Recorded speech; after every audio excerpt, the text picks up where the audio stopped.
नमस्कार, हरियाणा चौपाल में आपका स्वागत है और मैं हूं आपके साथ लोकेश जगवानी। चंडीगढ़ में हरियाणा के कैबिनेट मंत्री बनवारी लाल ने प्रेस कॉन्फ्रेंस की। मंत्री ने सबसे पहले नए साल की सभी को शुभकामनाएं दी। कैबिनेट मंत्री बनवारी लाल ने कहा कि कोविड के चलते हर वर्ग की आर्थिक गतिविधि प्रभावित हुई है। इसी को देखते हुए प्रधानमंत्री नई नई घोषणाएं कर रहे हैं और उसी के तहत एक एससी के छात्रों के लिए चल रही पुरानी योजना के लिए हजारों करोड़ के बजट का प्रावधान किया गया।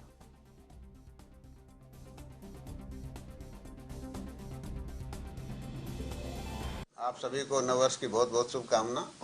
और मैं ईश्वर से प्रार्थना करता हूं कि नववर्ष हम सब के लिए मंगलमय हो, स्वास्थ्यवर्धक हो और समृद्धिशाली हो। और जिस तरह से 2020 में कोविड-19 की एक महामारी पूरे विश्व में आई और जिससे भारत और हमारा प्रदेश भी अछूता नहीं रहा, और उसके चलते हुए हर वर्ग को, चाहे वो मजदूर है, चाहे वो किसान है, चाहे व्यापारी है, चाहे उद्योगपति है, सभी को आर्थिक संकट आया है। और उसी को देखते हुए देश के प्रधानमंत्री अलग अलग योजनाओं की घोषणा करते रहते हैं ताकि लोगों को इससे कैसे उभारा जाए। और उसी के तहत एक जो एससी के बच्चों के एजुकेशनल एम्पावरमेंट के लिए एक योजना जो कि पुरानी चल रही है लेकिन उसको थोड़ा और अच्छा करने के लिए 60,000 करोड़ रुपए का बजट उसमें प्रावधान किया गया है। और इस स्कीम के तहत लगभग 60 लाख छात्रवृत्ति प्रति वर्ष 11वीं कक्षा से जो भी कोर्सेज शुरू होंगे उन लोगों को मिलेंगी। और ये उन लोगों को मिलेंगी जो समाज में बहुत पुरस्ट हैं और जो बच्चे 10वीं के बाद ड्रॉप आउट कर रहे हैं या जिनके माँ बाप निरक्षर हैं, मान लो फादर है या मदर दोनों हैं या एक है अनपढ़ है, उन लोगों को इसमें ज़्यादा अहमियत दी जाएगी। या जो बच्चे सरकारी स्कूल में पढ़े हैं उनको दी जाएगी। बच्चों का सर्वे हम एक रजिस्ट्रेशन शुरू करेंगे। उस रजिस्ट्रेशन के थ्रू पूरी स्टेट्स वगैरह जो भी यूटीज़ हैं सभी अपने प्रदेश के अंदर इसकी रजिस्ट्रेशन शुरू करेंगे। और उस रजिस्ट्रेशन के बाद ये सारी सर्विसेज ऑनलाइन की जाएंगी। और सबसे बड़ी बात यह है कि ये जो पैसा जो भी मिलेगा उसके अंदर ट्यूशन फीस है या आपकी मंथली मेंटेनेंस अलाउंस है या कोई अगर कोई वो कर रहा है, कोई रिसर्च वगैरह कर रहा है तो उसको टाइप अलाउंस है और कई चीज़ इसमें शामिल हैं। उन सबको ये सुविधा ऑनलाइन मिलेगी और सभी जो विद्यार्थी हैं उनके खाते में सीधा पैसा जाएगा। और इस स्कीम के तहत 60% सेंटर का शेयर होगा और 40% स्टेट का शेयर होगा। और एक सबसे बड़ा ये फायदा होगा इसमें कि जब बच्चे जो स्टाइफंड के लिए, स्कॉलरशिप के लिए इधर उधर घूमते हैं तो एक अल्ट्रा मोड आईटी प्लेटफार्म भी इसमें बनाया जाएगा ताकि बच्चों को स्टाइफंड लेने के लिए इधर उधर ना घूमना पड़े और वो अपनी पढ़ाई पे अच्छी तरह ध्यान दे सकें। इन चीज़ों का भी इसमें ध्यान रखा गया है। उसमें जो 2 डिपार्टमेंट हैं, मेडिकल रिसर्च और एक हमारा ये डेयरी वाला, इसके एनिमल हस्बेंड्री वाला सॉरी, इनके जो पैसे हैं वो पोस्ट मैट्रिक वाले बचे हुए हैं और बाकी सभी डिपार्टमेंट के पैसे मतलब बच्चों को स्टाइफंड मिल चुका है। और अब हमने एजुकेशन डिपार्टमेंट को नोडल डिपार्टमेंट बनाया हुआ है, वो ही आगे डिस्ट्रीब्यूट करेगा पैसा। मतलब हमारा डिपार्टमेंट नहीं करेगा, एजुकेशन डिपार्टमेंट नोडल ऑफिसर होगा, नोडल डिपार्टमेंट होगा तो वो इसको आगे बढ़ाएगा। वो अपने अलग से पोर्टल बना रहा है, वही रजिस्ट्रेशन वगैरह से ये एजुकेशन अभी हम दे रहे हैं। हाँ, ये डिपार्टमेंट का क्या इशू है एनिमल हस्बेंड्री का और दूसरे डिपार्टमेंट का मेडिकल का? ये क्या है कि इनसे रिलेटेड जो कोर्सेज थे ना, उनके बच्चे हैं, उनको अभी नहीं मिला है। उनको अभी कहा कि कल ही मीटिंग थी तो 10-15 दिन के अंदर वो भी। वहीं पंजाब और हरियाणा में मोबाइल टावरों में तोड़फोड़ के खिलाफ रिलायंस की याचिका पर पंजाब एवं हरियाणा हाईकोर्ट ने पंजाब सरकार एवं केंद्र सरकार को नोटिस जारी करते हुए जवाब तलब कर लिया है। रिलायंस जियो ने अपनी याचिका में कंपनी के मोबाइल टावर और अन्य संपत्तियों को नुकसान पहुंचाने वालों के खिलाफ कार्रवाई की मांग की थी। इसके पहले किसान आंदोलन के दौरान पंजाब में घट रही घटनाओं को लेकर रिलायंस के अधीन आने वाले जियो इन्फोकॉम पंजाब हरियाणा हाईकोर्ट पहुंची थी। कंपनी की तरफ से सोमवार को दाखिल याचिका में मांग की गई कि शासन से इस मामले में हस्तक्षेप करवाकर गैर कानूनी घटनाओं पर रोक लगवाई जाए। याचिका में कहा गया कि उपद्रवियों द्वारा की गई तोड़फोड़ और हिंसक कार्रवाई से कंपनी के हजारों कर्मचारियों की जिंदगी खतरे में पड़ गई। पंजाब, हरियाणा दोनों राज्यों में सहायक कंपनियों की ओर से चलाए जा रहे महत्वपूर्ण कम्युनिकेशन इंफ्रास्ट्रक्चर, सेल्स और सर्विस आउटलेट के कामों में व्यवधान पैदा हुआ है।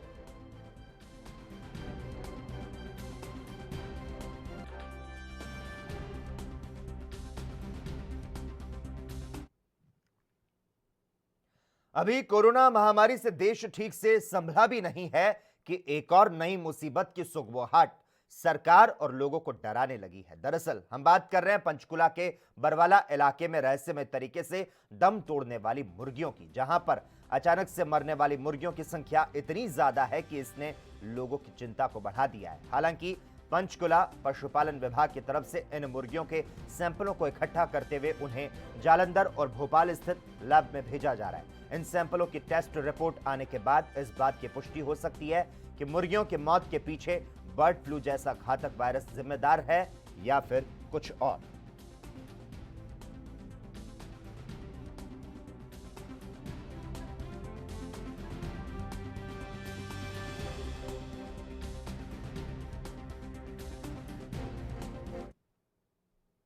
और इस खबर पर ज्यादा जानकारी देने के लिए इस वक्त हमारे साथ हमारे संवाददाता अभिषेक तक्षक लाइव जुड़ चुके हैं। अभिषेक, आपसे जानना चाहेंगे, कोरोना वायरस से मुक्ति मिली नहीं कि अब एक और नया संकट जो है वो यहां पर नजर आ रहा है। जिस तरह से हरियाणा में बर्ड फ्लू ने दस्तक दे दी है, इसे लेकर क्या कुछ जानकारी आपके पास? जी बिल्कुल, ये आपकी बात बिल्कुल सही है कि कोरोना अभी ख़त्म भी नहीं हुआ। वैक्सीनेशन की तैयारी है। इंसानों पर कोरोना की जो मार है लगभग 1 साल होने को है और ये कोरोना की जो मार है ये जारी है और उसी पल में आप तो आपको बता दें, हरियाणा में बर्ड फ्लू की अफवाह से इस वक्त दहशत मच चुका है। कोरोना वायरस से मुक्ति नहीं मिली है कि देश में अब एक और नया संकट जो है वो गहराता हुआ दिखाई दे रहा है। कई राज्यों में बर्ड फ्लू ने दस्तक दे दी है। राजस्थान, मध्य प्रदेश के बाद अब हिमाचल, केरल और हरियाणा में भी बर्ड फ्लू जो है वो फैल चुका है और इन हिस्सों में बड़ी संख्या में पक्षियों की मौत हुई है, जिसके चलते राज्य सरकारों ने अलर्ट जो है वो भी जारी कर दिया है। हरियाणा में भी बर्ड फ्लू का डर है। बरवाला क्षेत्र में रहस्यमय तरीके से लाखों मुर्गियां जो है वो मर चुकी है। इसके बाद इलाके के लोग डरे हुए हैं। बताया जा रहा है कि यहां करीब 1 लाख मुर्गी और चूजे मर चुके हैं। इनके मरने का सिलसिला 5 दिसंबर से शुरू हुआ था। बरवाला क्षेत्र के अब तक 110 मुर्गी फार्म में से लगभग 2 दर्जन फार्म में मुर्गियों की रहस्यमय तरीके से मौत हो चुकी है। पंचकुला भी कई फार्मों में यहां पर मुर्गियां जो है वो मृत पाई गई हैं, जिसके बाद जिला प्रशासन जो है वो अब हरकत में आ चुका है। तो अब बर्ड फ्लू का जो संकट है वो यहां पर गहराता नजर आ रहा है। तो हरियाणा में 1 लाख से ज्यादा पक्षियों की मौत की जानकारी मिल पा रही है। कोरोना संक्रमण से देश को जिस तरह से थोड़ी राहत मिली कि अब बर्ड फ्लू ने चिंता को बढ़ा दिया है और कई राज्यों में भारी तादाद में पक्षियों की मौत हो चुकी है। हरियाणा के पंचकुला की अगर बात करें तो 1 लाख से ज्यादा पोल्ट्री पक्षियों की मौत की खबर आ रही है और इसको लेकर हरियाणा पशुपालन और डेयरी विभाग ने इसके सटीक कारण का पता लगाने के लिए व्यापक फॉरेंसिक जांच को शुरू कर दिया है।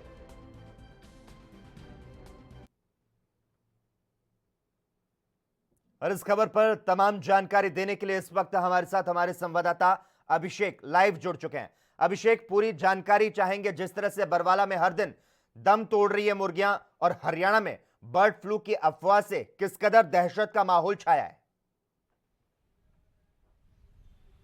जी बिल्कुल, देखिए इस समय जो कोरोना की जो महामारी है वो ख़त्म भी नहीं हुई। इसी दौरान जो पहले कोरोना की जो महामारी थी वो इंसानों पे थी, अब ये बर्ड फ्लू आ गया है जो कि कोरोना काल के अंदर ही पक्षियों को जो है कि उनकी मृत्यु हो रही है। लगभग जो मोरनी ये जो रायपुर रानी और बरवाला इलाका है पंचकुला जिले का, इसके अंदर 1 लाख मुर्गियों और चूजे जो मारे गए हैं और इस आशंका ये जताई गई है कि बर्ड फ्लू के कारण ही इनकी मौत हुई है। लेकिन जो प्रशासन है उसने इसकी जांच के लिए जलंधर जो लैब है उसके अंदर ये जो मुर्गियों की जो डेड बॉडीज है वो वहां भेजी है ताकि जांच हो सके और ये क्लियर हो सके कि आखिर ये मौत बर्ड फ्लू के कारण है या फिर कोई अन्य कोई इसका कारण हो सकता है। तो इसका लिए अभी थोड़ा सा इंतजार करना होगा, जब रिपोर्ट आ जाएगी तो उसके बाद सब कुछ क्लियर होएगा। जी, क्या लगता है इसका सटीक कारण आखिर क्या है, ये कब तक पता चल पाएगा अभिषेक? बिल्कुल, देखिए ऐसा समय इसमें निश्चित नहीं है, लेकिन फिर भी ये संभावना जताई गई है कि परसों तक या कल शाम तक ये रिपोर्ट आ जाएगी। उसके बाद ये क्लियर हो जाएगा कि ये जो 1 लाख मुर्गियों जो जिनकी मृत्यु हुई है ये कोई अन्य बीमारी के कारण हुई या फिर कोई अन्य संक्रमण है या फिर बर्ड फ्लू इसका कारण है। अब इसको देखते हुए जो रिपोर्ट है उस पर ही कोई जैसे सामने आएगी तो उसके बाद ही कोई सरकार के या प्रशासन की तरफ से इसके ऊपर कदम बढ़ाया जाएगा। क्योंकि बता दें 2014 में भी इस तरह का बर्ड फ्लू आया था और काफी मुर्गियां और चूजे जो बाहर से जो पक्षी आते थे उनकी भी काफी संख्या में मृत्यु हुई थी। जी, जानना चाहेंगे अब तक जिस तरह से मरने वालों की जो तादाद है यहां पर पक्षियों की बढ़ती नजर आ रही है, लगभग कितनों के नमूने लिए गए हैं जांच के लिए? अभिषेक, क्या इस बारे में कोई जानकारी सामने आ पाई है?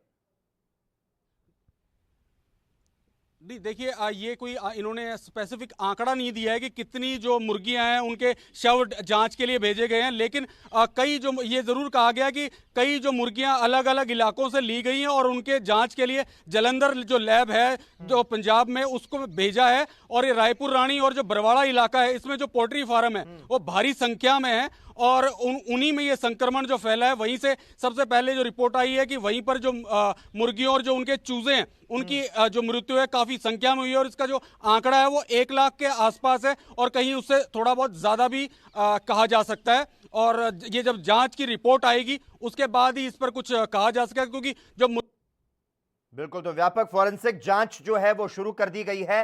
अब जो ये रिपोर्ट आएगी उसके बाद ही इसका सटीक कारण जो है वो सामने आ पाएगा। धन्यवाद अभिषेक तमाम जानकारी देने के लिए। नए साल में पार्टी छोड़ चुके पुराने साथियों को हुड्डा खेमा एकजुट करेगा। पूर्व मुख्यमंत्री भूपेंद्र सिंह हुड्डा ने यह जिम्मेदारी अपने सांसद बेटे दीपेंद्र सिंह हुड्डा को सौंपी है। दीपेंद्र ने काम भी शुरू कर दिया है। इस रणनीति के तहत आगे बढ़ने के लिए हुड्डा खेमे ने हरियाणा को 3 हिस्सों में बांटा है। उत्तर हरियाणा के राजनीतिक गतिविधियों को चंडीगढ़ से अंजाम दिया जाएगा, जबकि मध्य हरियाणा की गतिविधियां रोहतक से चलेंगी। दक्षिण हरियाणा में पड़ने वाले जिलों और उनके नेताओं को दिल्ली में बैठकर साधा जाएगा। इस दौरान हुड्डा पिता पुत्र नए साल में प्रदेश का दौरा शुरू करने वाले हैं। किसान आंदोलन के दौरान राज्य में जो राजनीतिक हालात बने उसके मद्देनजर हुड्डा पिता पुत्र ने अपनी गतिविधियों को गति देने की रणनीति जो है वो तैयार कर ली है। और इस समय राज्य में कांग्रेस के 31 विधायक हैं। इनमें 27 विधायक हुड्डा समर्थक हैं, जबकि 4 विधायकों की अलग अलग आस्थाएं हैं। वे कभी हुड्डा तो कभी प्रदेश कांग्रेस अध्यक्ष शैलजा के साथ नजर आते हैं। पिछले विधानसभा चुनाव में 12 ऐसे लोगों को टिकट दिए गए जो हुड्डा के पसंद के नहीं थे।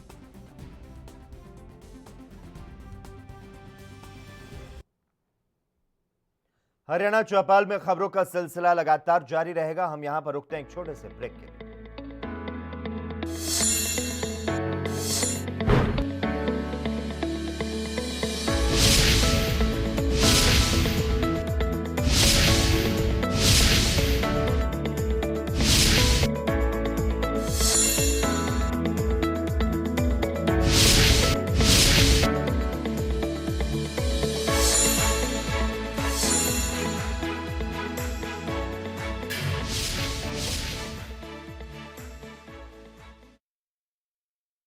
क्या आप दुबले पतले कमजोर हैं? आपकी सेहत नहीं बनती, भूख कम लगती है, वजन नहीं बढ़ता।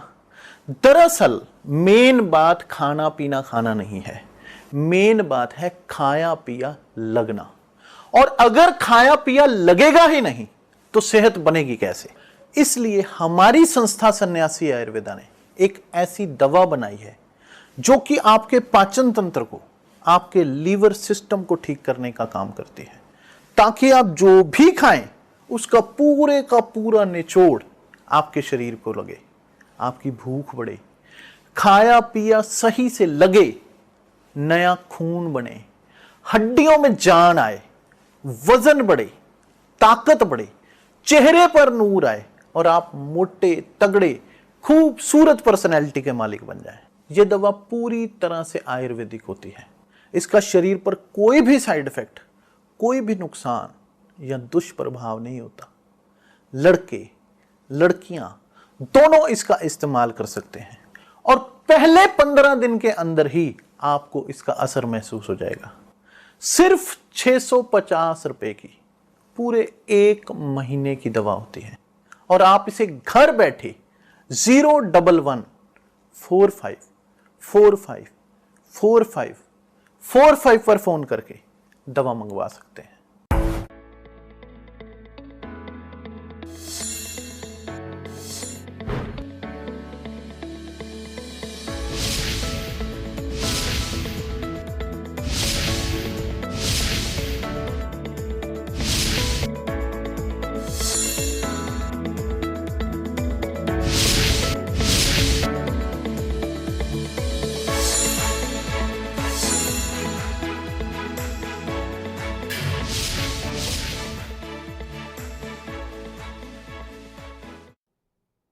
ब्रेक के बाद हरियाणा चौपाल में एक बार फिर से आपका स्वागत है। मानेसर लैंड स्कैम मामले में सीबीआई की विशेष अदालत में 3 लोगों और 2 बिल्डरों के खिलाफ चार्जशीट दायर की है। इस मामले में अगली सुनवाई 18 जनवरी को होगी।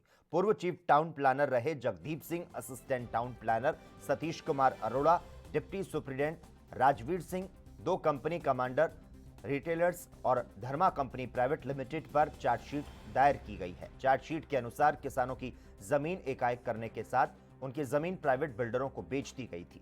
सीबीआई ने जांच के बीच जमीन अधिग्रहण में कथित अनियमितता को लेकर प्रिवेंशन ऑफ करप्शन एक्ट 1988 की धाराओं और 120B के तहत केस दर्ज किया। आरोप है कि पूरे मामले में हरियाणा सरकार के अधिकारियों और बिल्डरों के बीच सांठगांठ थी। दरअसल पिछली सरकार ने आईएमटी मानेसर की स्थापना के लिए 900 एकड़ जमीन का अधिग्रहण करने के लिए मानेसर, नौरंगपुर और लखनौला के ग्रामीणों को सेक्शन अलग अलग के लिए तहत थमा दिए थे। इसके बाद प्राइवेट बिल्डरों ने किसानों को अधिग्रहण का डर दिखाकर जमीनों के सौदे किए और जमीन को कौड़ियों के भाव खरीद लिया।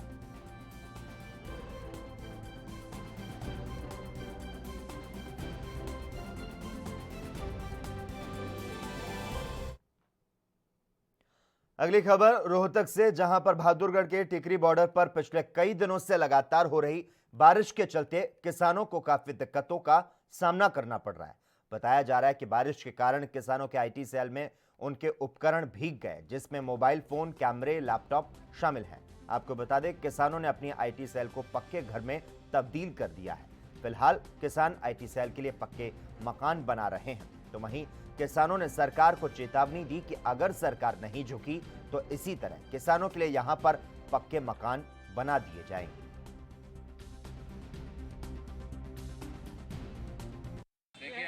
जो गोदी मीडिया है, गोदी मीडिया जो किसानों की आवाज़ नहीं उठा पा रही, उसकी जगह पर हमारी जो किसानों की आईटी सेल बनी है, उस आईटी सेल के पिछले 1-2 रातों के अंदर जो महत्वपूर्ण उपकरण थे वो इस बारिश के मौसम में भीग गए।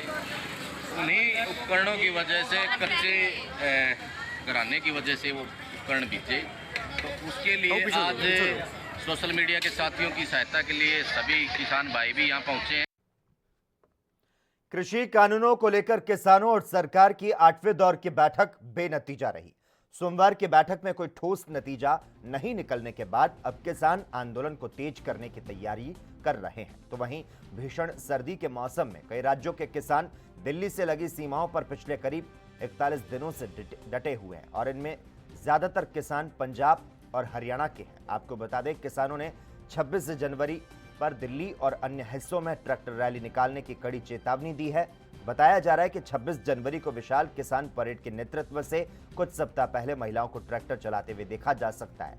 किसान संगठन की तरफ से 500 से ज्यादा महिलाओं को प्रशिक्षित किया जा रहा है।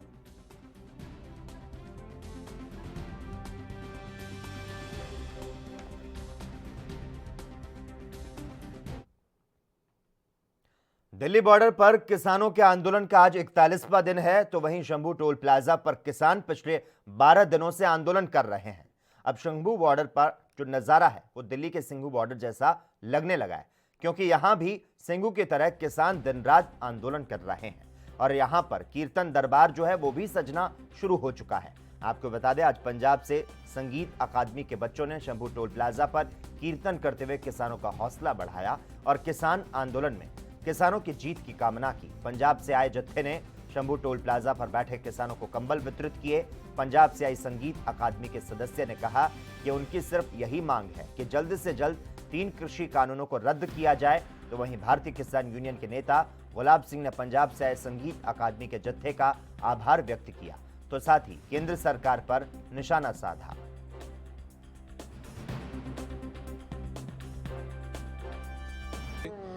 जद तो ये मोर्चा लग्या होया है भाई साहब जी रात दिन इस मोर्चे च दिल्ली भी जाके गुरबाणी दा कीर्तन ਅਤੇ ਨਾਲ ਜੋ ਵੀ ਉੱਥੇ ਵੀਰਾਂ ਨੂੰ ਲੋੜ ਸਮਾਨ ਦੀ ਉਹ ਪਹੁੰਚਾ ਰਹੇ ਹਨ ਅਤੇ ਅੱਜ ਅਸੀਂ ਇੱਥੇ ਪਟਿਆਲੇ ਤੋਂ ਸ਼ੰਭੂ ਬਾਰਡਰ ਤੇ ਸਰਦਾਰ ਨਰਿੰਦਰ ਸਿੰਘ ਜੀ ਚੰਡੋਕ ਦੇ ਰਾਹੀਂ ਇੱਥੇ ਕੰਬਲ ਲੈ ਕੇ ਅਤੇ ਬਿਸਤਰੇ ਲੈ ਕੇ ਇੱਥੇ ਪਹੁੰਚੇ ਹਾਂ। ਨਾਲ ਬੱਚੇ ਆਏ ਹਨ ਅਕੈਡਮੀ ਦੇ ਜੋ ਕੀਰਤਨ ਕਰ ਰਹੇ ਹਨ।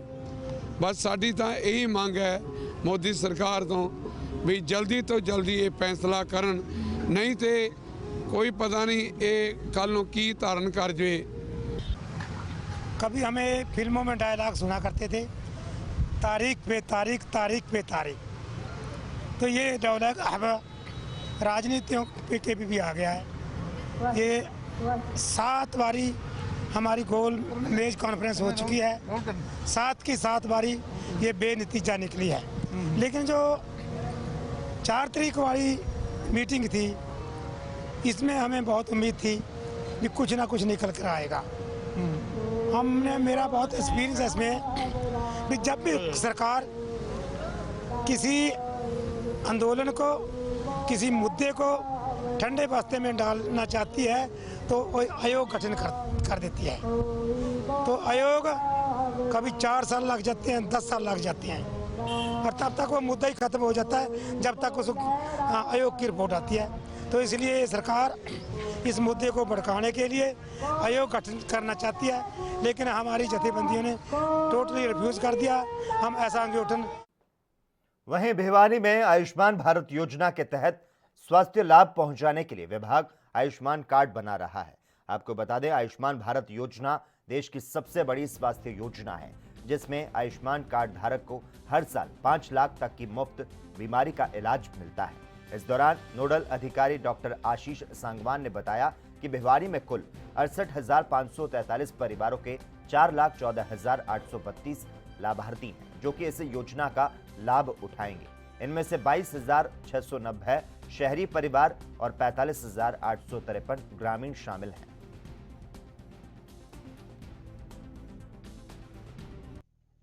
आयुष्मान भारत स्कीम के बारे में मैं आपको बताना चाहूँगा कि इसके अंदर जो बेनिफिशियरी लिस्ट है हमारी, उसके अंदर पर फैमिली को 1 साल के अंदर 5 लाख का जो बीमा भारत सरकार ने प्रोवाइड किया गया है, उसके रिगार्डिंग आयुष्मान भारत की स्कीम है। इसके अंदर मैक्सिमम हमें जो गोल्डन कार्ड जनरेट करने हैं वही हमारा सबसे इम्पोर्टेंट पार्ट रहेगा, क्योंकि अगर कार्ड जनरेट नहीं होंगे तो बेनिफिशियरी को उसका कोई भी आउटकम मिलना मुश्किल हो जाता है। एक तरफ दिल्ली बॉर्डर पर सर्दी और शीतलहर में किसान पिछले 41 दिन से डटे हुए हैं, तो वहीं अब किसानों का इम्तिहान लेने के लिए पिछले 3 दिनों से लगातार बारिश जारी है। तो साथ ही दूसरी जगह पर भी किसान लगातार प्रदर्शन कर रहे हैं। अंबाला में बीजेपी विधायक असीम गोयल के आवास के पास स्थित रिलायंस डिजिटल स्टोर के बाहर कुछ किसान बरसात के बीच पोस्टर के माध्यम से रिलायंस के उत्पादों का आम जनता से बहिष्कार करने की अपील कर रहे हैं। युवाओं का कहना है कि हम पिछले 3 दिनों से रिलायंस के सभी स्टोर के बाहर शांतिपूर्वक तरीके से लोगों को रिलायंस के उत्पादों का बहिष्कार करने की अपील कर रहे हैं। चाहे बरसात आए या फिर आंधी तूफान, हम ऐसे ही डटे रहेंगे जब तक 3 कृषि कानूनों को सरकार वापस नहीं लेती। रिलायंस जियो का बहिष्कार करने के लिए, चाहे आंधी आए चाहे तूफान आए, हम यहाँ नहीं उठेंगे, यहाँ से नहीं जाएंगे। और वैसे भी किसान इन चीज़ों का आदी है। हमने तो इससे ज़्यादा बारिश में जनवरी के महीने में कणकों को पानी दिया है, तो ये हमारे लिए बहुत बड़ा इशू नहीं है कि हम बारिश में यहाँ खड़े रहे। हम तो वैसे रिलायंस का बहिष्कार करते हैं। तो आज बारिश में भी खड़े हो आप? हमें कोई फ़र्क नहीं पड़ता। जैसे मैंने बताया कि चाहे तूफान आए, बारिश आए, आंधी आए, हम यहाँ से नहीं हिलेंगे। हम किसान के बच्चे हैं, हमको किसान इन चीज़ों का आदी होता है। कब तक डटे रहोगे? जब तक हमारे 3 काले कानून वापस हो, तब तक हम लाइन। और इसी के साथ ही हरियाणा चौपाल में आज के लिए बस इतना ही। तमाम अहम खबरों के लिए लगातार आप देखते रहिए ANB न्यूज।